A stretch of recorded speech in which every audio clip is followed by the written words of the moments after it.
Hello friends, Ratna's কিচেনে সকলকে welcome. আজ আমি বানাবো রসগোল্লা কারি। এরকম ইউনিক রেসিপি অবশ্যই কিন্তু রত্নাস কিচেনেই তোমরা পাবে।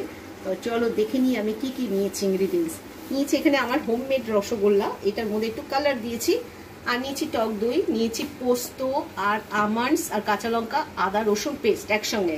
আর নিয়েছি শাহি গরম মশলা, নিয়েছি পেঁয়াজ কুচি, টমেটো কুচি, জিরে, লঙ্কা, জিরে ফোড়ন দেওয়ার জন্য জিরে আর নুন সামান্য। কড়াইতে দিয়ে দিয়েছি সাদা তেল, এবার দিয়ে দিচ্ছি জিরে ফোড়ন দিয়ে দিচ্ছি। এবার সাদা তেল দিয়ে কিন্তু করেছি। আর বন্ধুরা, আমি কিন্তু এখানে হলুদ ইউজ করিনি।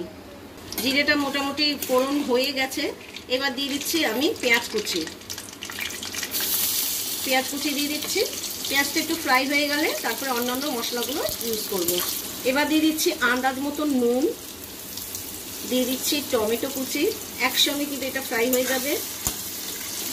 এবার দিয়ে দিচ্ছি জিরে গুঁড়ো আর লঙ্কা গুঁড়ো একসঙ্গে।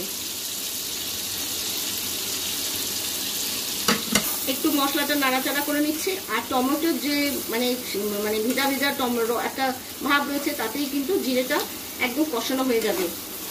এবার দিয়ে দিচ্ছি এই পেস্টটা, যেটার মধ্যে বাদাম, পোস্ত, রসুন, আদা, কাঁচা লঙ্কা একসঙ্গে সব পেস্ট করে নিয়েছি, সেটা দিয়ে দিচ্ছি। আর বাটি ধুয়ে একটুখানি জল দিয়ে দেবো। বাটি ধুয়ে একটু জল দিয়ে দিলাম, দিয়ে এবার ভালো করে মশলাটাকে কষিয়ে দেবো। মশলাটা কষানো হয়ে গেছে। এবার দিয়ে দিচ্ছি লাস্টে টক দইটা একটু ফেটিয়ে নেওয়া হয়েছিল। এবার ভালো করে টক দইটা এর সঙ্গে মিশিয়ে নেবো। আঁচটাকে আবার একটু জোর করে দিয়ে টক দইটা মিশিয়ে নিচ্ছি। টক দইটা মেশানো হয়ে গেলে সামান্য একটুখানি জল দেবো। এবার দিয়ে দিচ্ছি একটুখানি গরম মশলা, অর্থাৎ শাহি গরম মশলা। আপনারা চাইলে এমনি গরম মশলাও কিন্তু এখানে ইউজ করতে পারেন। তো আমি দিয়ে দিলাম শাহি গরম মশলা। খেতে কিন্তু ভীষণ ভালো হয়, একটু আলাদা মাত্রায় দেয় রান্নায়, তাই জন্য আমি সবসময় শাহি গরম মশলা ব্যবহার করে থাকি। তেল বেরিয়ে এসছে, একদম কষানো রেডি হয়ে গেছে। এবার দিয়ে দিচ্ছি সামান্য জল, খুব বেশি জল দেবো না, এটা জল দিয়ে দিলাম। দেখতে কিন্তু ভীষণ সুন্দর হয়েছে।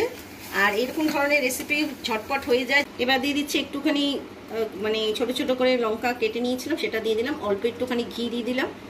এটা একটা শাহি একটা ব্যাপার রয়েছে, তাই জন্য এখানে একটু ঘি দিলে খুব ভালো হয়। যদি না ভালো লাগলে অবশ্যই কিন্তু এটাকে স্কিপ করবেন। এবার দিয়ে দিচ্ছি রসগোল্লা যেহেতু মিষ্টি রয়েছে, তাই জন্য আলাদা করে এখানে কিন্তু কোনো চিনি ব্যবহার করিনি, না হলে কিন্তু একটু চিনি ব্যবহার করলে খুব ভালো হয়। তো রান্নাটা কিন্তু অলমোস্ট রেডি হয়ে গেছে। এবার আমি পরিবেশন করে দেখাচ্ছি। কেমন লাগলো আমার এই রেসিপি? যদি ভালো লেগে থাকে অবশ্যই লাইক, শেয়ার, কমেন্টস করবেন। আর যারা সাবস্ক্রাইব করছেন না, প্লিজ সাবস্ক্রাইব করে আমার পাশে থাকবেন। ভালো থাকবেন, সুস্থ থাকবেন। নমস্কার।